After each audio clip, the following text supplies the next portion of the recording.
Hello guys, welcome to a new video. Today I'm gonna show you 10 triggers in the editor and how they work. So, the first one we have is the move trigger. So for example, if we took this block and place it right there and make it group ID 1, and then we get the move trigger, we made this one 1 too. So if I do a value let's do 10, and over a course of 1 second. So you can see right there, it's gonna move. And that means that one block is actually 10. So if I want to move a block, it's 10. So for example, if you move like 50, it's going to be 5 blocks. But you see it kind of looks like it stops and then it ends very quickly. So there's like easings, for example, ease in out. Now it's like more smoother. You can also do like bounce in out, like that, so it bounces, but yeah, good. So the next trigger we have is the pause trigger. So with this trigger you can either do a channel which is colors, like this is in channel and this is in channel, these are all colors, so there's multiple objects, or you can do group. I prefer a group because it's a little bit easier, or you can do channel 2. Then you have HSV, it's like you can change the brightness and saturation, and but I prefer color. So I'm gonna make it red, and then I'm gonna hold for 2 seconds. Now if you don't know what pause is, it's gonna change the color of the object for the time you gave it. For example, if I do like 1, 0.20 is fade in and 0.20 fade out, you're gonna see it has a nice fade in and fade out. So it's like you can see whoop and whoop, it changes. And HSV is when I do like, I don't know, let's do the hue to 180. See, it's not gonna change because it hasn't, because it has like, I don't know, yeah. Oh, when you do HSV you have to do like color ID. If you don't, it's not gonna work. Okay, so the next trigger is the alpha trigger. This is very easy. So you have fade time and the group ID. So opacity is how transparent it is. If I do 50, it's gonna be like that transparent. You can also make it invisible, but the object is still there. You can still jump on it. So that means if I like do this and then make it visible again, it's gonna do like this. That's pretty cool. If you want to help me on my road to 100 subscribers, then hit that subscribe button because it helps me a lot. So the next trigger is the toggle trigger. It's almost the same like the alpha, but it's not.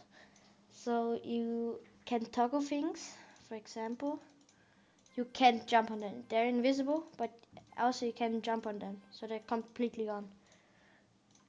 And you can do them on with this, and then they're on again. So the next one, I think this is the best trigger, is the spawn trigger. I know it kind of looks complicated. I know it looks complicated, but it's not that hard. So I'm gonna do a new group, for example 2. And then it's almost finished. I'm gonna do there, I would do like 2. No, wait, this has to be 1. And you gotta check this one, spawn trigger. You can also do multi-trigger, that it can be spawned multiple times, but it doesn't matter now. If you do like 1 spawn trigger, and as you can see, you have to do this 2, and then you can see that it moves. But what's the use of this now? You can also do spawn order, then it's gonna spawn in the order, because with the spawn trigger it's gonna spawn them all in one go, but if you do spawn order it's gonna spawn them in a row. And we also have the delay, so if I do a 1 second delay, it's 1 second delayed. Yeah, that's a spawn trigger. Now you have the rotate trigger. It kind of looks complicated, but I'm walking through it. So 360s is, if I do one, it's gonna make, if I do one, and center you don't have to do right now, it's gonna make run 360. So what that means is you can also do degrees, like 90 degrees. As you can see, it rotates 90 degrees. But you can also do like A mode, which means that if I make an order like there, and I can't rotate it, so I have to make this 2 and rotate it like that. Wait a minute, 90 degrees. Oh no, let's do 45 degrees.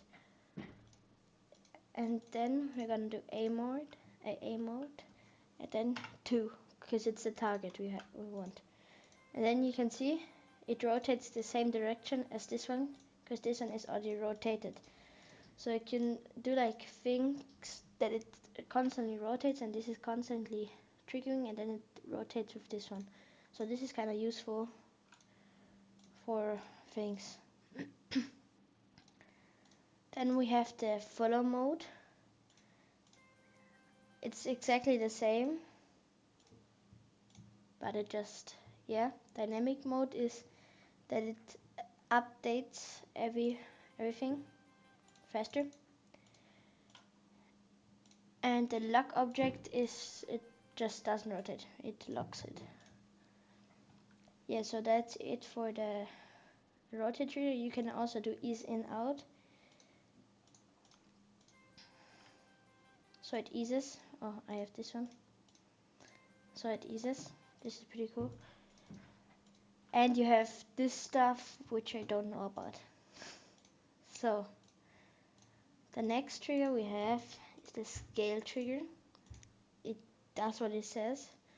I can change. I can scale it up by 1.2 in a duration of 0.50 seconds, like that, and then it's gonna scale up, like it's in a trigger. And you can also do ease in out and like that. And you can also divide, so it divides it by that. So that's pretty cool.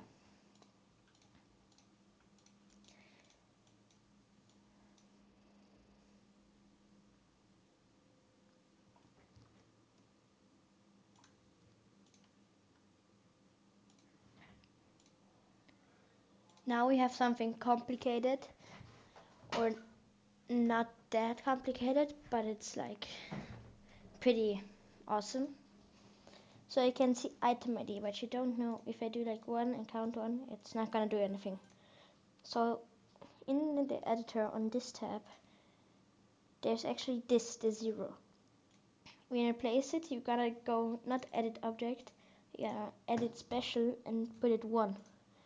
So what this does, it's like a counter. So you can make, now it's 1. So it's like variables. If you know anything about programming, it's like variables. So if I do another feature, which I didn't mention, is touch trigger. It's when you touch it, it's on activates. So if I do another trigger which is pretty good too, is the count trigger. You have to do it on item ID 1, so on this item ID, and target ID 2, and target count, let's do 1. So it's which number it should be that it activates.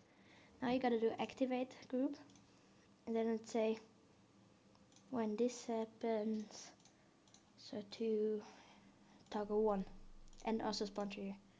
So you can see nothing happens, but if I do like this, it kind of happens. But the other thing is, it's not like a spawn trigger. If I do like another one right there, I can do that. It should, so you gotta do 3 and 2. It should toggle it on again, like that. Yeah.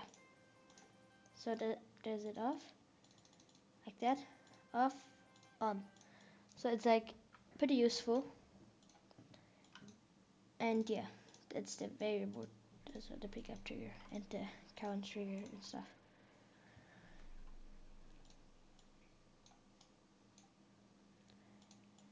And I think the last trigger for today is a time warp. You can set the time, which is pretty useful if you want to test things, like 0.40, and now you're really slow, but you can also increase it to 2 times, so you're pretty fast. So that's it for today. I hope you liked this video, and I hope you're having a great day, and I see you next time.